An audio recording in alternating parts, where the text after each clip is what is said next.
So today, if you are watching this video, you should have been a part of Mrs. Yamamoto's group. This is specifically for students who were a bit behind, and then Mrs. Yamamoto pulled into a small group a couple weeks ago and worked through this text. If you were not a part of that group, you should not be watching this particular video. There's a different one for you.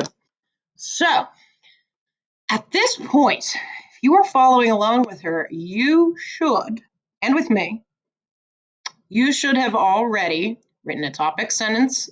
My understanding is you guys did that as a group because she was communicating with me about what you guys were doing, which would be on this page. Let me pull it up. So you should have had a topic sentence. You guys as a group came up with a few ideas for this. You need to pick one. So if you have like 3 things there, you should only pick one of them. There was one student who I noticed copied all of her choices. This is just one, okay? Then for this part, you should have 4 total sentences. You need to have a big idea sentence and 3 pieces of evidence. If you do not have that, you are missing something from the time you were working with Mrs. Yamamoto. From here to here, this was all Mrs. Yamamoto. So my focus today is at this point, this section. Now, here's the good news. What you had to do with Mrs. Yamamoto in this area is exactly the same as what you have to do with me down here. The only difference is our focus and where we're pulling evidence from. So if you miss something here, I will explain how you can fix that and still bring your grade up a bit. But really the main goal today and right now is this box because that's where you should be if you have been on time. Okay? So you may want to go back and check your page and be like, oh, do I have this? Do I have this? Great. What you need first is hopefully you watched the video before this and you got your big idea sentence for this page, or for this box, I mean. The big idea sentence is just letting me know what the whole paragraph is going to be about. It's almost like a topic sentence for this one paragraph. Notice in the parentheses, it tells us that this paragraph is about trade and business. So our emphasis is trade and business. And because you were working with Mrs. Young, oh, sorry about all my notifications popping up on my screen. Goodness gracious. Okay. So because you're working with Mrs. Yamamoto, and you guys were a little bit behind, we're having you work on one text. That is not normally the case. You normally have to do 2 texts at this grade level. We are having you just focus on one so you can get something done. Okay?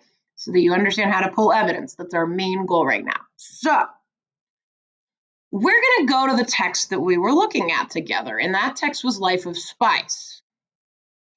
And what we should have done, day 1, was identify how spices were used. Mrs. Yamamoto said to highlight those in blue. So any blue highlights would be how spices are used. Then we look at, with me, you were supposed to highlight trade and business. There's a video on that. I had you do those in yellow. The nice part is if you actually did all of this, in my opinion, the pulling evidence piece is actually the easiest. Because you already found the evidence, you already marked it, you already color coded it. So actually you're pretty much done with the hard part, I think. Sometimes people get really stressed out about changing the words to their words, but I have a little trick for you. So really what you want to do today is you want to think, okay, I saw that my graphic organizer told me I need 3 pieces of evidence. I noticed that it's saying that it needs to be in my words. I also need a big idea sentence, but that should have already been done the other day. If it isn't done, you need to go back to that video. You can ask me if you're confused, but it should be in your science tab. It's like the page before this one. So we're only focusing here today. And because we highlighted those in yellow, we're going to look back at our yellow highlights, and we need to pick 3 evidence that we highlighted in yellow. Okay, just 3. Now, which 3 depends on you, kind of, and what you prefer. Sometimes it might be helpful to listen to this text again, so you can always go back to my very, very first video where I was highlighting with you, so you can hear me read it again if that would be helpful. But what I noticed is I had 1, 2, 3 different highlights here. So I could just literally use those three. These pieces of evidence. I put a 3 here and a 3 here because I felt like these were too related to be like their own separate ideas. You should pick with this one or this one, not both, because they're too similar. This could stand by itself, and this one could stand by itself. So you could technically you could pick 3 things from this section, and there it is. Okay, or you could continue going down. We also have a 4th fact and a 5th fact down here. So you have 5 things to choose from, but you only need to pick 3 of them. I'll say that again. You have 5 highlighted trade business facts to pick from, but you only need 3. So this comes into, well, what's the best evidence? And really you want to think about what evidence best shows the history of the trade and business of spice. Which one tells the most interesting facts about that? I'll be honest, I do not really like this fact. Remember, we talked about that at the start. I said, well, it's kind of a useless fact, but technically it's also trade business, but it's not great and you'd have to explain a lot of it. So I would not personally go here. This whole thing is a 4th fact. You could use so much from here. So I like this one, especially because up at the top, most of those facts are talking about Egypt, I believe. Wait, let me go back. It's been a minute. Oh no, excuse me, I'm sorry. Gosh, see, this is why I have to reread an article. It's talking about spices going through Asia, excuse me, and the Silk Road. See, rereading your text. Whereas when we come down here, we're talking about Rome being the spice trade capital of the world and using Alexandria, Egypt as its trade center that everybody had to come through. So they're actually talking about 2 different times in history, which is interesting because if I was reading this and I never learned about it before, and you only picked facts from up here, I might think, oh, well, is the Silk Road and Asia the only time there was a major spice trade? Because that's the only time in history it happened. Your job is to educate your reader and give them a fuller context. We're talking about history here, right? And history isn't just one tiny event or one moment. We want to look at, well, if they're telling us in this original source the spices had a rich history in Asia and they had a rich history in Rome, we should probably include at least one from each, right? Otherwise, you're not giving your reader the full picture here. They're only getting a part. That's why you want to really vary the evidence you choose. That's how you become a good writer. At least a good informational writer, I should say. So, I think I would pick from here, and I would pick one from here, and probably a second from here, because remember I said this one, So let's go here first. Okay, all right. Let me reread this part to you, okay? In ancient times, almost all spices came from Asia. Demand for spices in other parts of the world led to a booming spice trade. That is my first piece of evidence. Would that be a good one to choose? Sure. You do not want to copy the exact words. Why? Because technically, if you do that without putting quotation marks around it, you're plagiarizing, which means you're copying without giving credit. And you can actually get they won't score your SBA if you do that. They'll give you 0. And that's something you can lose your job for.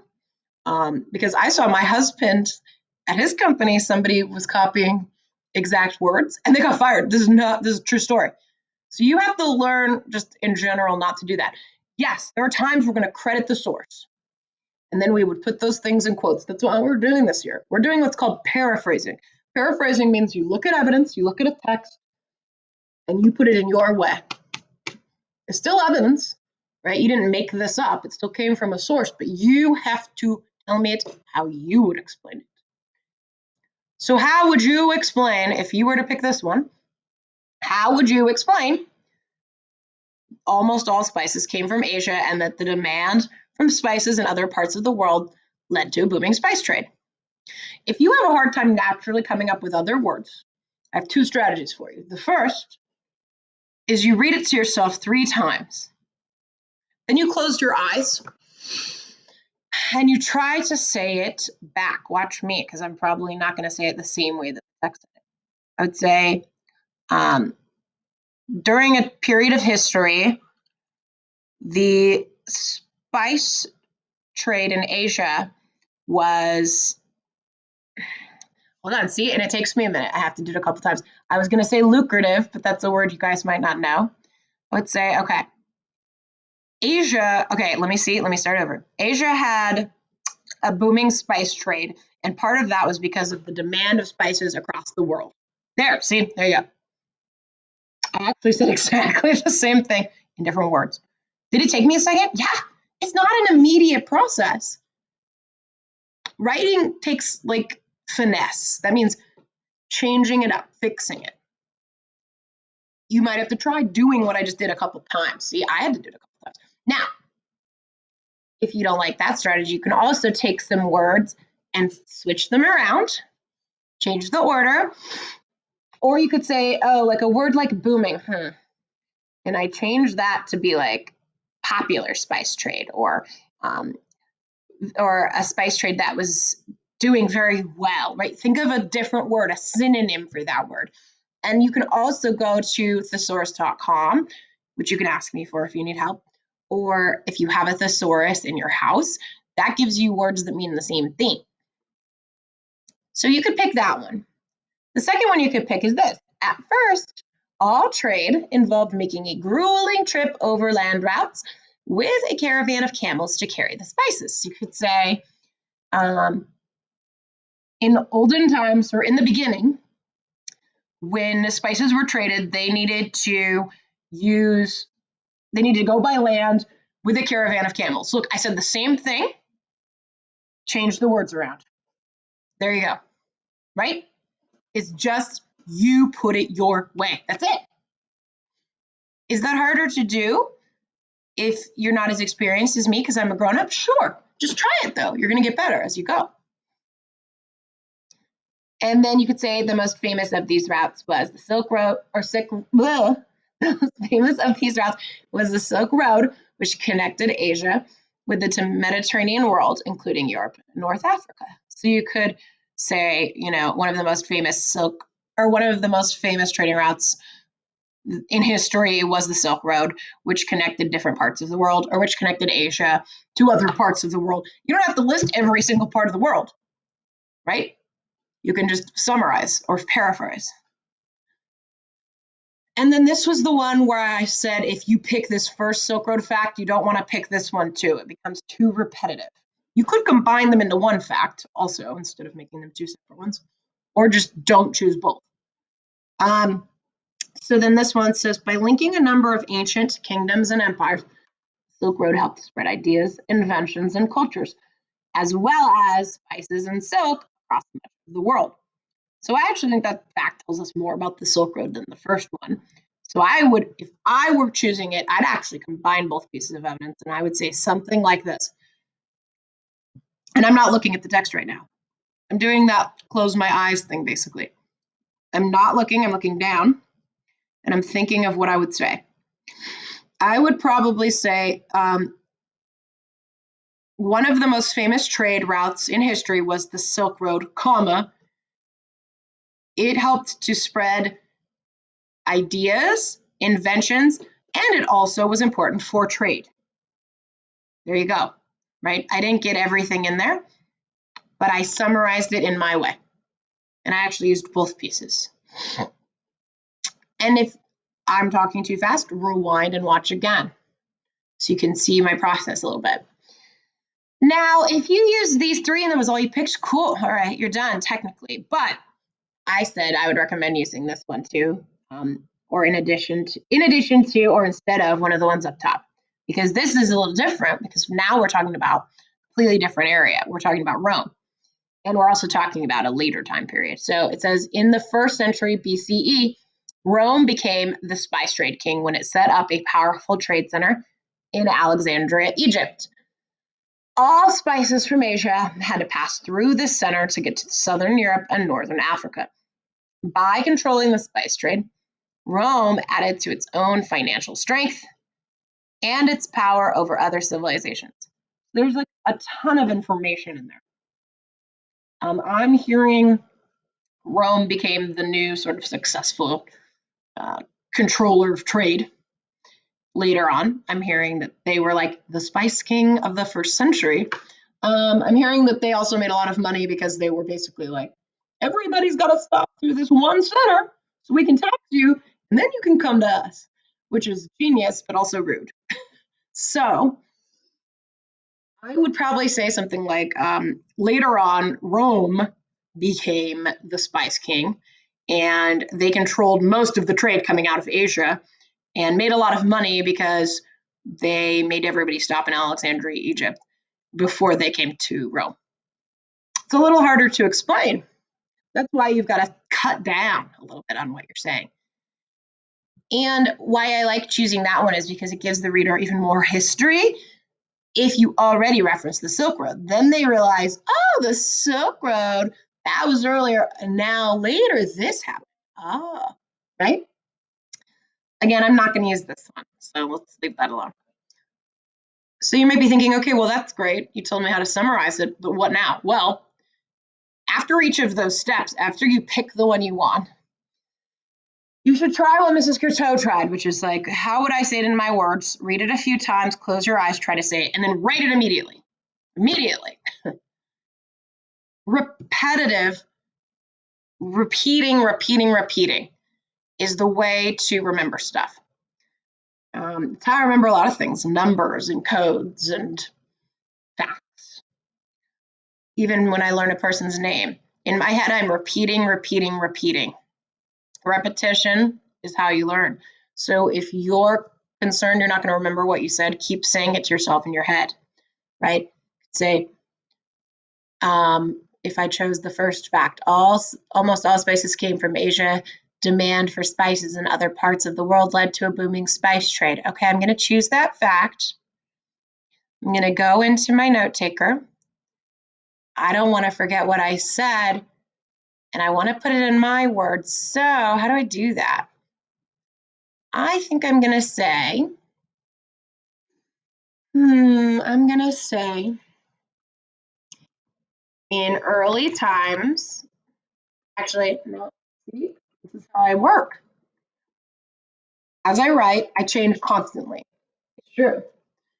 That's what good writers do. You don't want to just like your very first thought isn't usually the best one.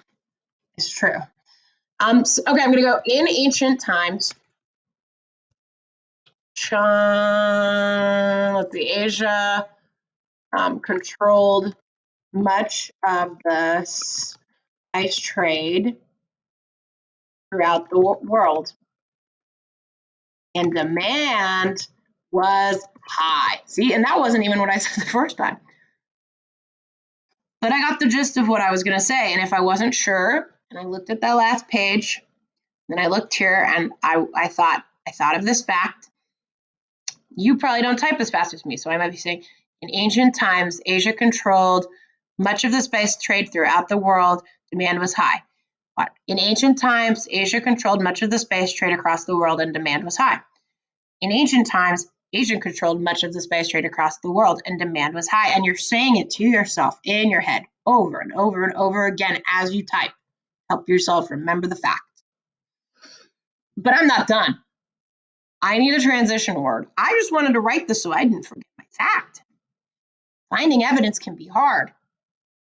But oh my gosh, look, there's my wonderful sentence starters. I could say the text says that, the text states. My evidence is, another fact is, another important fact is, and then you're supposed to put title of the story. So you could say, in the life of spice, it says. And a third fact is, there's just some. I'm going to say my evidence is. No, you know what? I like that better for number 2. I'm going to say the text says that. So watch. I'm going to go to what I just came up with. I'm going to go, the text says that in ancient times, Asia controlled much of the spice trade throughout the world and demand was high. I took what the text said in my first highlight. I closed my eyes and put it in my words. and I added a sentence starter. You could also add the sentence starters before you write. So we need 2 more. So you could say another fact is, and you could go, my evidence is, right? And then you could go back and find the other 2 and do the same process where you put it in your words and attach it to those. Now look, I'm not fitting in the box, am I? That's okay. It really is. Or you know what you could even do if that's bugging you, you could like pull this over to the side. A lot of kids have done that. Because the conclusion is basically one sentence, so that'll be really easy. So if you want to pull your paragraph over here, fine, okay? Now again, you're going to repeat and repeat with these 2 facts. You should actually have 4 sentences though, because remember, you need this big idea sentence. Like I said before, if you are missing that 4th sentence, go back to the video before this. Find out what sentence comes first. Right before all of this, there should be another. Remember, every piece of evidence you are choosing is about the trade in business for this part. If you are behind and you did not get this part done with Mrs. Yamamoto, then you're doing literally the exact process that I just did, except this time you'd need to look at uses instead of trade in business. Those were what you highlighted in blue. And you would do the same thing, okay? What I'd do, since you were not doing it with her, and you should have, now it's your job to finish it because we've already taught it to you, okay? So you're going to need to listen to me read this again and then choose your whatever evidence you don't have finished. Choose them from the blue facts. Make sure you have evidence sentence starters. Put them in your words just like I did here. The difference is the focus. This is about uses, this is about trade business. After today, you should have this done, all 4 sentences done here, all 4 sentences done here, and headings.